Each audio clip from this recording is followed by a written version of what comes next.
Hi guys, Dia here, and I'm back with another episode of Otomania, where we talk about anything and everything otome. Today I'm going to be reviewing a mobile otome game that I knew about before it was released, but only started playing when Small Rantaro recommended it to me on my COVID-19 charity livestream a few weeks ago. It's called Obey Me, One Master to Rule Them All, and it's part of the Shall We Date series by NTT Solmare Corporation. Also, before I get into this, I'd like to preface this by saying I'm in no way sponsored by this game, but hey, NTT Solmare, if you're watching, hit me up! So first up, I want to touch on the setup and the game design. The main menu screen is set up to imitate a cell phone's menu, in which there are various apps that take you to the actual story, the gacha, the chats, etc. The game kind of reminded me of Mystic Messenger in the way that it imitated a phone design, which isn't necessarily a bad thing, but I do feel like it's something that shows up a lot nowadays ever since Mystic Messenger came out. The design of the app page, though, is very easy to figure out, which is nice because sometimes I feel like home pages are way too cluttered, but this one felt very organized. For the actual gameplay, it's split into a mix of visual novel pieces and what they call dance battles. The gameplay is split into currently 20 chapters, though it was recently announced on their Twitter that by this summer more chapters will be released. In each chapter there are multiple visual novel pieces that are usually separated in between 1 to 3 battles. The battle mechanics are a mix between a card-based RPG and a rhythm game, which luckily for me, rhythm games and RPGs are my favorite type of game after otome. However, I did have many issues with this part of the game mechanics. My first issue was it took a while to get used to the battle system because you had to balance keeping an eye out for hearts to tap to earn points and keeping an eye out for when your card's special attacks were ready so you could time them properly for bonuses. I think it took me until chapter 3 or 4 until I felt fully used to and comfortable with the battle gameplay. It just felt like there was a lot going on in such a short amount of time, since regular battles were about 20 seconds while boss battles are around 40 seconds. My biggest issue with the battles, though, had to do with the strength aspect of the cards. For each battle, the opponent has a set strength that you are encouraged to either meet or be higher than, although it's definitely possible to win with a lower level. My issues were that the total strength that you have fluctuates way too much. And what I mean by that is your total strength changes every battle, and not always in a positive direction. For example, in battle 15-8, my total strength was 170,286. Yet in battle 15-9, which is the one right after it, my total strength is 169,966. My total strength actually lowered itself despite me using the exact same cards. I added up each strength of the cards that I'm currently using, and my total strength of the cards in use should actually be 162,332. So I don't fully understand their algorithm for the total strength, but it frustrates me because I don't think your total strength should be fluctuating at all if you aren't changing your cards. That makes no sense for this to happen, and it's quite frustrating when your total strength drops instead of rising for certain battles. Also, because of their leveling system, I felt like it was kind of unnecessary to collect cards. My recommendation is just to collect 3 SSR or UR ranked cards and put everything you have into them to beat the storyline, and then after you finish the storyline, start collecting the other cards to unlock extra chats and prizes. I really enjoyed the visual novel aspect of the game, though. The way they broke up each chapter always left it on a cliffhanger, which made me want to keep going and read more. The visual novel was only semi-voiced, which means they had sounds such as gasps or short phrases that would be used depending on the context of the scene. The visual novel part, like all otome games, has options throughout that give you chances to raise your intimacy levels with the boys. Raising intimacy with the boys was nice because certain levels you unlock phone calls with them. However, intimacy levels don't affect any of the routes because there are no routes. In some ways, I enjoyed this because you could openly go for any or all of the romanceable characters, but at the same time, I kind of expect from a game that's part of a series called Shall We Date to, actually date one of the characters. However, I don't want to focus too much on this point though, because there are more chapters to be released, so that part might be changing, as well as I kind of liked being able to flirt with multiple guys with very little repercussions. The artwork for this game is something I'm very torn on.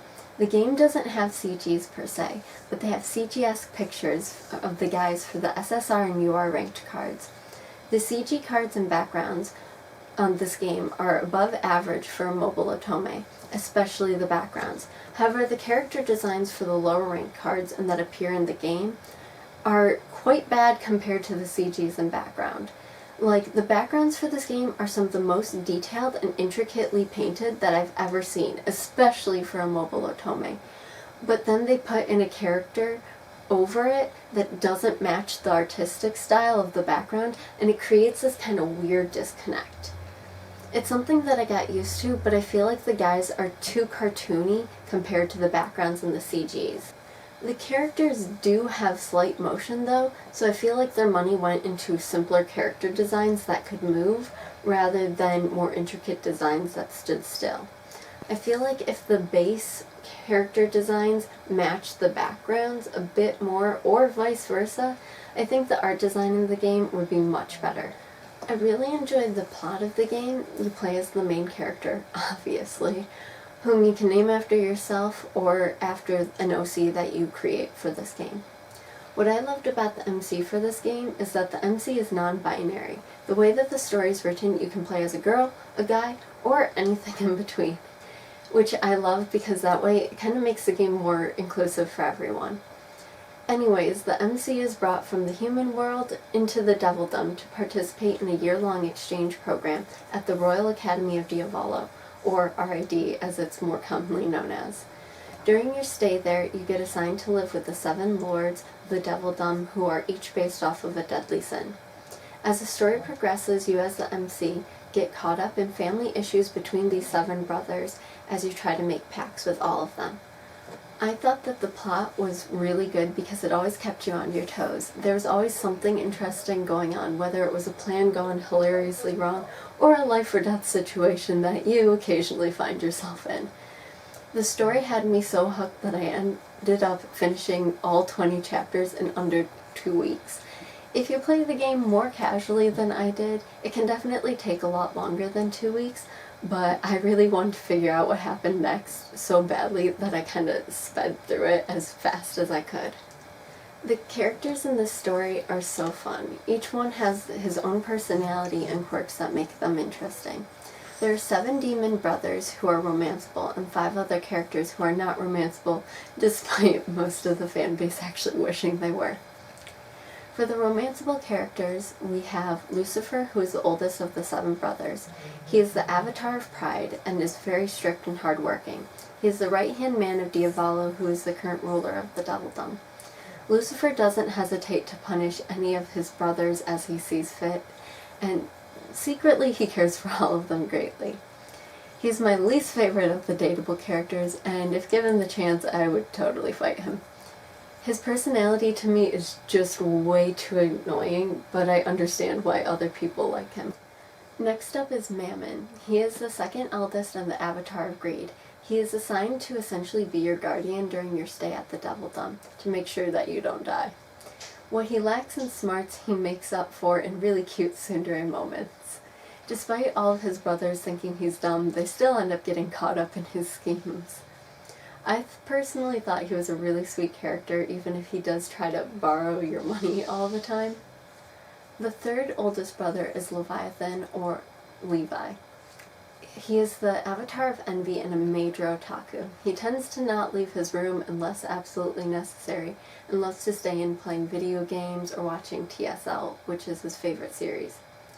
Levi comes off as tsundere, but it's not actually him being a tsundere, it's actually more so him just being very, very awkward, which I personally found really endearing.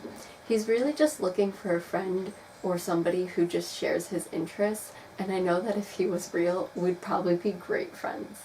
The fourth brother is Satan. He is the avatar of wrath, and man does this boy have anger issues, which is, I guess, quite fitting. He is an avid book reader and low-key loves cats. He hates Lucifer with a passion and has a short temper, but tries his best to keep a calm and collected front. He's one of my favorite brothers, and high-key wish I could just chill in his room and read books all day. The next brother is Asmodeus, or Asmo for short.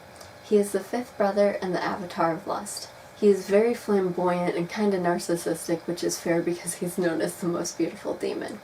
He loves to shop and look his best, and he's constantly looking for ways to cuddle with you or do other more suggestive things. He's the most cheated brother in the series, in my opinion, and many of the fan base's opinion, because there's just a lot less content involving him than the rest of the brothers. Personally, I thought he was a super fun character and that his personality really portrayed lust. Then comes Beelzebub, or Beel as he's commonly called. Beel is the sixth oldest brother, but is also the oldest in a set of twins. He is the avatar of gluttony and will eat everything and anything except for Solomon's cooking. He's very big, and by big I mean ripped, as well as super sweet, as long as you don't steal his food. He mostly talks about how hungry he is, so he kind of worries that that's all that people think that he thinks about. But when you actually get to know him, you realize that he's actually probably the most emotional of all of the brothers. He's very caring and he loves his brothers dearly, especially his younger twin. He is by far my favorite character, and all I want to do is kind of wrap him up in blankets and cook for him. Finally, out of the 7 brothers comes the youngest, Belphegor, or Belphi for short. Belphi is the avatar of sloth, and he's Beel's younger twin. He likes to take naps and carries a pillow with him everywhere. He has a few anger issues that occasionally get a bit extreme, but other than that, he's pretty chill. He loves Beel a lot, and the two are almost inseparable, which is more than I can say for Lucifer, whom Belphi, like Satan, extremely dislikes. I love Belphi literally almost as much as I love Beel, and I just want to cuddle with him and take naps all day. Apart from the 7 brothers, there are 5 undateable characters. The first is Diavolo. He is the current ruler of the Devildom and the student council president of RAD. He's much more chill and excitable than Lucifer, but he also has a pretty serious side to him as well. Then there's Barbados, who is Diavolo's butler. He's not in the game a ton, but he's very polite and an excellent chef. He's also pretty powerful, which you wouldn't guess by looking at him. There's also one other human in the game called Solomon. He is also an exchange student as well as a wizard, which means that he can use magic. He has pacts with 72 demons, one of whom is Osmo. He's kind of mysterious and likes to learn new things. Then comes the exchange students from the Celestial Realm, the 2 angels, Simeon and Luke. Simeon is very mature and chill. He likes to look after Luke a lot and is trying to make the most out of his stay at the Devildom. Luke, on the other hand, hates the Devildom and despises demons. He's very childish, which makes sense because he looks like a child. Because of his cute stature and his constant yelling, he's earned the nickname Chihuahua, and honestly, it's a pretty fitting nickname. Despite his hatred for the demons, he's very sweet to the MC and tries to help him whenever he can. Like many mobile otome games, Obey Me has events that constantly happen. I've only been playing for about a month, so I've only had the chance to participate in a few events, but I've enjoyed the ones that I have participated in, for the most part. As far as I can tell, it seems like there's 2 different types of events.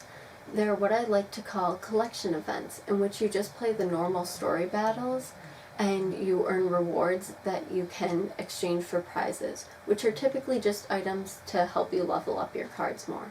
Then there are what I call story events. These story events are set up similar to the regular story, but are only 1 to 2 chapters long and feature a unique story with all of the boys. In some of these events, you even get the option to kiss one or multiple of the boys, which I think is a nice treat. Similar to the collection events, in story events you also earn rewards during special event battles that you can then exchange for prizes, such as card pieces to build up different like SSR or UR cards. While the story aspect of the events are fun, I do have some issues with point goals for the collection prizes. They are pretty high and seem to keep rising. In the first story event that I fully participated in, the point goal for the first page of prizes was 90,000, and the point goal for the first page of prizes in the second story event that I played was 94,000. These numbers are already so high, and they keep getting higher, but the amount of collectibles that you earn in each battle has been staying roughly the same amount, which is about 120 collectibles per battle.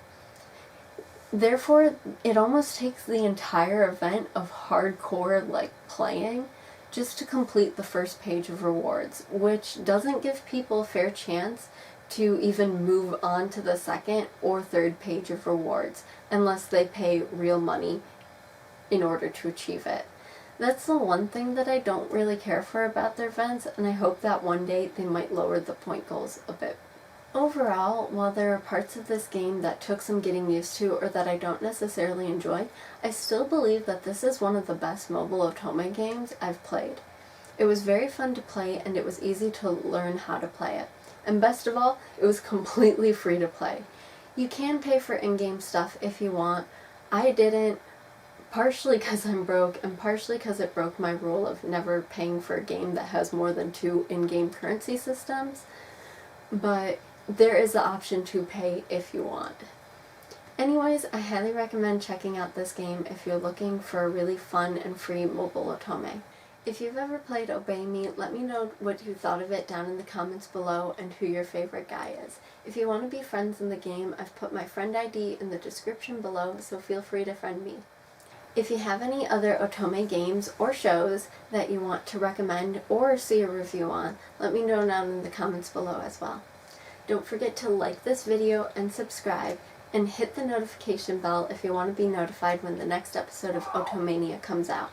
And if you don't want to hit it, then you can find new episodes of Otomania on my channel every other Monday. I hope you all enjoyed, and I hope you all have a wonderful day. Love you. Bye.